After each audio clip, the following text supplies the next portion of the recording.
स्वाला गांव एक ऐसा नाम होगा जिसके बारे में आपने कभी नहीं सुना होगा। यह उत्तराखंड के चंपावत जिले में स्थित है।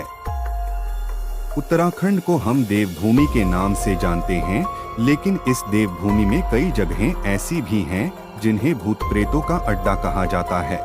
स्वाला गांव उनमें से एक है।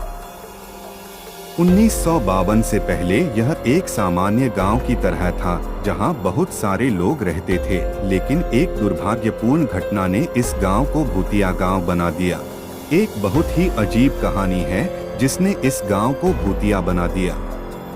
1952 में सेना की एक बटालियन इस गांव से गुजर रही थी, लेकिन दुर्भाग्य से उनकी गाड़ी का संतुलन बिगड़ गया और वह पहाड़ की एक बड़ी खाई में जा गिरी।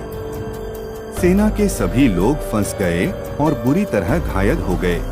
कुछ ग्रामीणों ने उनकी गाड़ी को गिरते हुए देखा तो वे उस जगह की ओर दौड़े, लेकिन उनकी मदद करने के बजाय वे उनका सामान लेकर भागने लगे। सेना के सभी 8 जवान मदद के लिए चिल्लाते रहे, लेकिन किसी ने उनकी मदद नहीं की। चूंकि उन्हें मदद नहीं मिल सकी, अंततः वे सभी मर गए।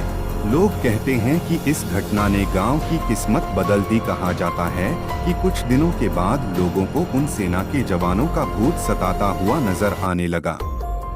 स्थानीय लोगों का मानना है कि वे बदला लेने के लिए लौटे थे। मृत सेना के जवानों की प्रेतात्मा के कारण ग्रामीणों ने गांव छोड़ना शुरू कर दिया।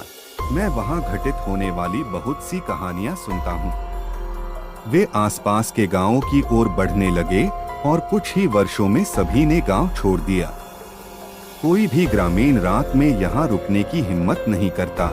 आम कहानियों में से एक कहानी बहुत अजीब है।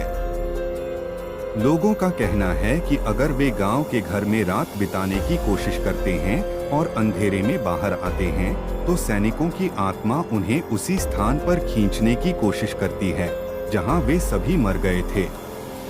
आज भी लोग इन सोल्डरों को देखने का दावा करते हैं। जिस जगह पर पीएसी के जवानों की गाड़ी गिरी थी, वहां पर एक मंदिर बनाया गया है और इस रास्ते से गुजरने वाली हर गाड़ी यहां रुकती है।